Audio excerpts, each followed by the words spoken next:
Alright, let me start in a simple way. When people hear about modern physics, they often imagine something distant, abstract, and cold.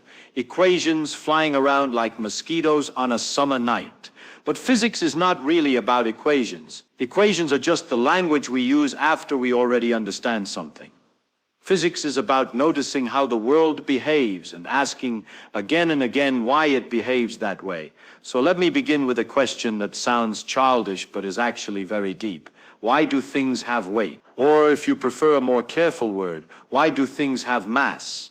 Why is it hard to push a refrigerator but easy to push a pencil? Why does light move so easily while you and I do not? At first glance the answer seems obvious. The refrigerator is heavy, the pencil is light. But that is not an explanation. That is just a restatement of the problem using different words. Physics is not satisfied with that. Physics wants to know what is going on underneath. For a long time, people thought mass was just a basic property. An object simply had it, the way it has a color or a shape. End of story. But the deeper we looked, the more uncomfortable that answer became, especially when we started to understand nature at its smallest scales. When we zoom in far enough, the world stops looking like solid stuff and starts looking like activity. Little points, fields, interactions, exchanges. In that picture, mass becomes a problem, not a given. Now let me tell you something that sounds strange if you have not heard it before. Empty space is not empty. If you take all the air out of a box and then all the atoms and then all the radiation, you do not get nothing. You get a very busy place. Space itself has property. It can stretch, it can vibrate, it can store energy. In modern physics, space is filled with things we call fields. A field is not a thing you can hold. It is more like a condition. Temperature is a field. At every point in a room, the temperature has a value. Wind is a field. At every point in the sky, the air has a speed and a direction. You do not ask where the wind particle is. You ask what the wind is doing here. In the same way, physics describes nature using fields that exist everywhere, even where there are no particles. There is an electric field, a magnetic field, and many others that are less familiar but just as real. Particles, in this picture, are not little solid beads. They are small, localized vibrations of fields, like ripples on the surface of a lake. This idea already pushes us toward calculus, though we do not need to write any formulas. Calculus is about change and continuity. A field is something that has a value everywhere, smoothly changing from point to point. Once you accept that the world is made of fields, calculus becomes almost unavoidable, because you are always asking how something changes as you move through space or time. Now light gives us a beautiful clue. Light has energy. It can push things, it can heat things, it can even carry momentum. But it has no mass. No matter how energetic a beam of light is, it always moves at the same speed. You cannot slow it down by loading it with extra energy. That is very strange if you think mass is just a measure of how much stuff there is.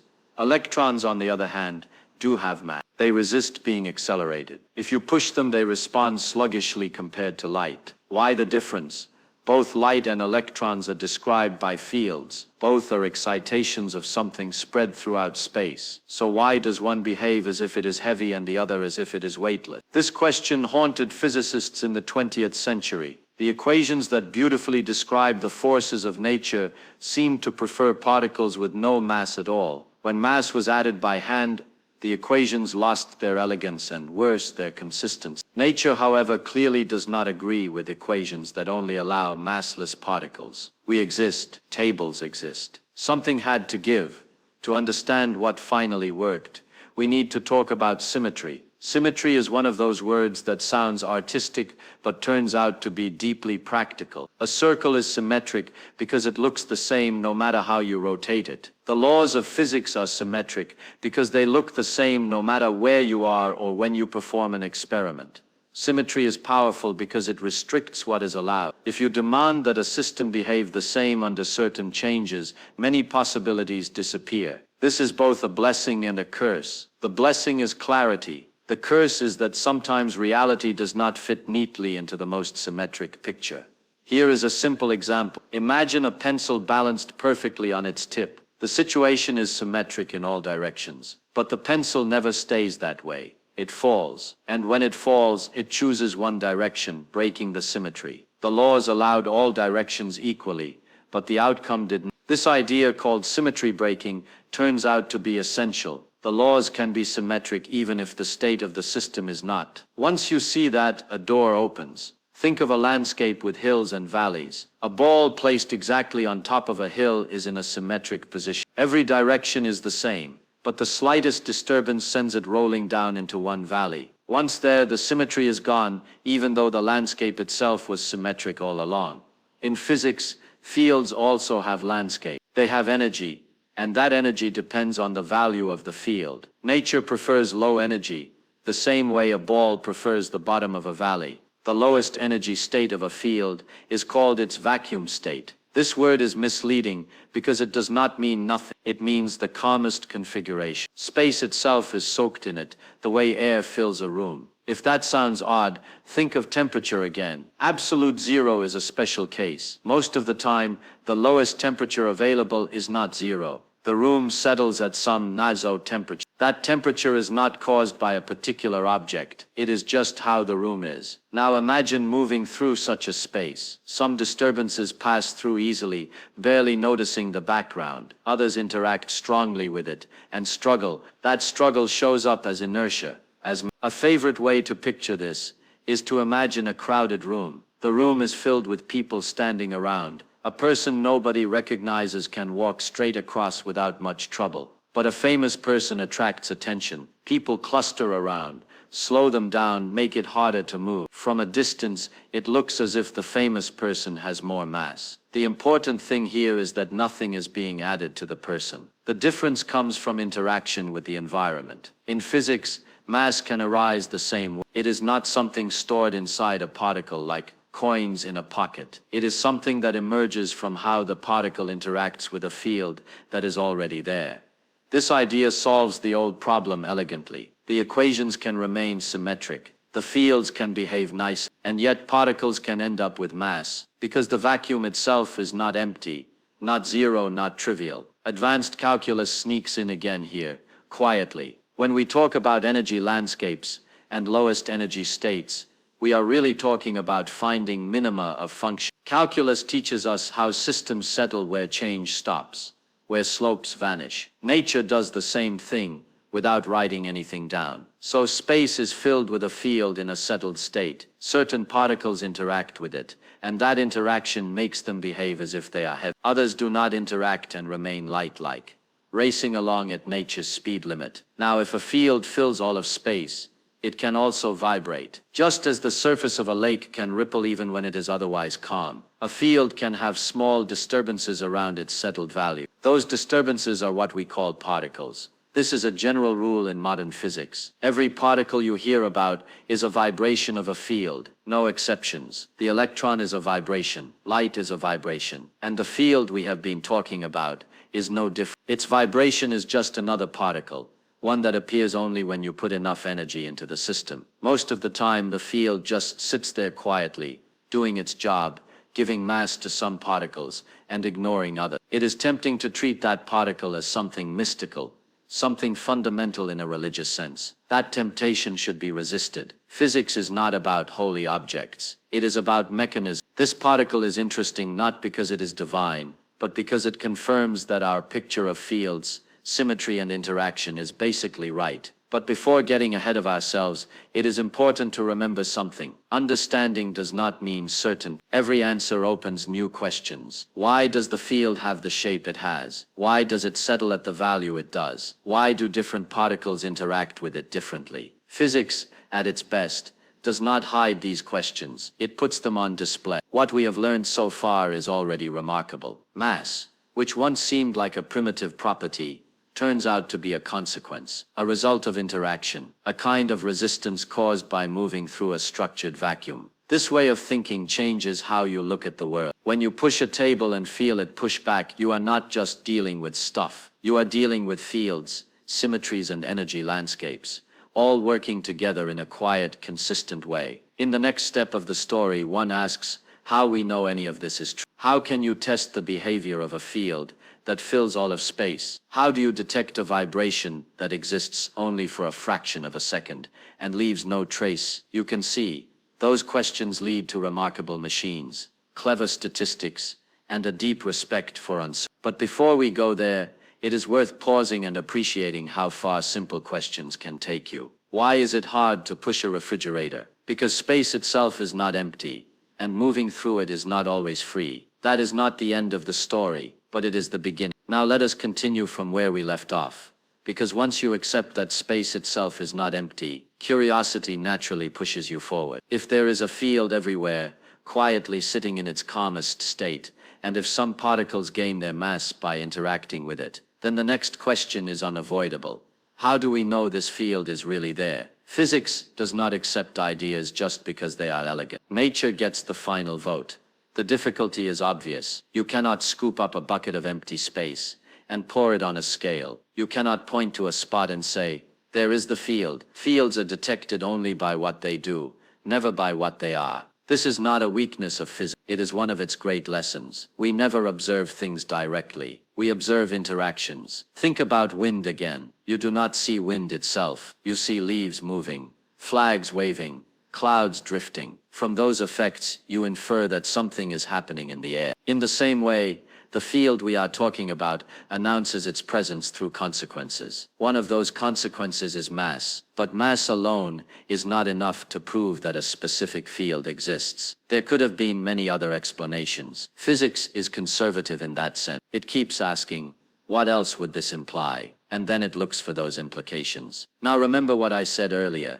Fields can vibrate, and every vibration of a field shows up as a particle. This is not poetry, it is a precise statement. A calm lake has a surface. A tossed stone makes ripples. Those ripples are not separate objects. They are patterns of motion of the water. Yet they behave as if they are things that move, spread, and interact. In exactly the same way, if space is filled with a field in a settled state, then small disturbances of that field must exist. They are unavoidable. Once you accept the field, you accept the possibility of its vibration. And that vibration has a definite energy, a definite behavior, and a definite set of rules. So the existence of the field predicts the existence of a particle, not because anyone wanted it, but because mathematics and logic leave no alternative. If the field is real, its vibration must be real too. This particle is unusual though. Most particles you know about, like electrons or photons, exist freely. They travel long distances. They form beams. They leave tracks. This one does not. It is heavy,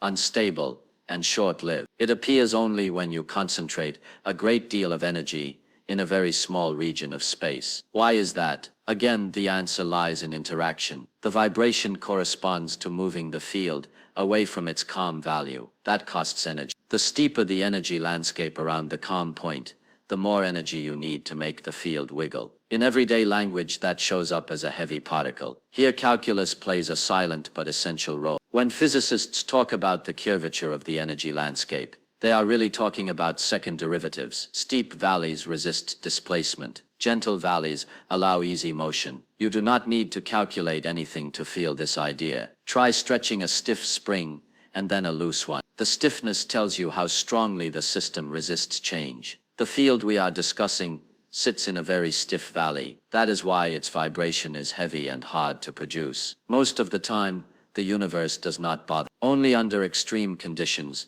does the vibration briefly appear, like a ripple caused by a massive stone dropped into a calm lake. So how do you drop such a stone? You build machines that collide particles at enormous energy. Not because physicists enjoy excess, but because there is no other way. To disturb the field significantly, you must concentrate energy. Energy and mass, as you know, are deeply related. When two particles collide at high speed, their energy can briefly reorganize into other forms. This is not magic, it is bookkeeping. Nature keeps track of energy carefully, but it allows it to change form. A moving particle can turn into a heavier one for a moment, provided the energy is available. These collisions do not create the field. The field was already there. They only shake it hard enough to make its vibration visible. Now, detecting that vibration is another challenge. The particle does not live long enough to leave a neat trail. It decays almost immediately into other particles. What physicists actually see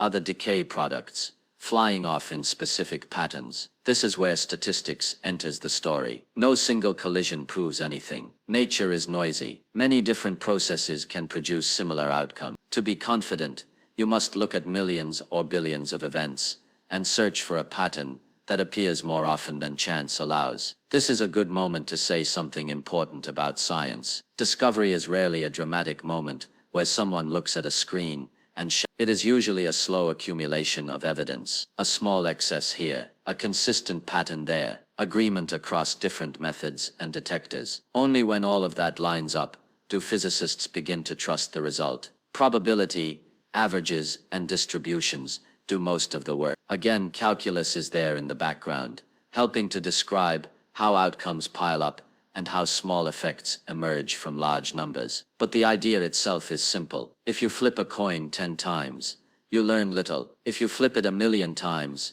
patterns become clear. When the evidence finally becomes convincing, the particle is not celebrated as an isolated object. It is celebrated as confirmation of a picture in which fields fill space, symmetries guide laws, and mass emerges from interaction, rather than substance. At this point, it is tempting to think the job is done. The field exists, its vibration has been seen, case closed. But that is not how physics works. Every confirmed idea becomes a tool for asking better questions. For example, why does this field have the particular strength it has? If it was slightly different, atoms might not exist, chemistry might fail, stars might burn differently, or not at all. Physics does not answer these questions by invoking purpose or design. It simply admits that we do not yet know. This honesty is essential. Good physics is not about claiming final truth. It is about narrowing ignorance in a controlled way. Every explanation has a domain of validity,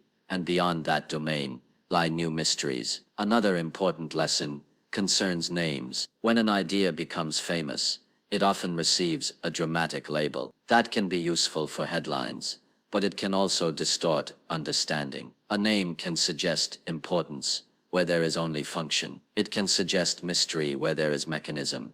In physics, no particle is sacred. Each one is a clue. Some clues turn out to be central, others peripheral, but none deserve reverence. Nature does not arrange itself to impress us. It simply behaves. What makes this field and its vibration interesting is not that they sit at the center of the universe in a philosophical sense. It is that they solve a technical problem cleanly and consistently. They allow particles to have mass without destroying the delicate symmetries that make the theory work. That may sound modest, but in physics, modest solutions are often the most powerful. Nature seems to prefer economy over drama. Let me say something now about understanding itself. Many people believe that to understand physics, you must visualize everything. Tiny balls bouncing around, waves rippling through space. Visualization is helpful, but it is not mandatory. Sometimes the correct picture is not something you can draw.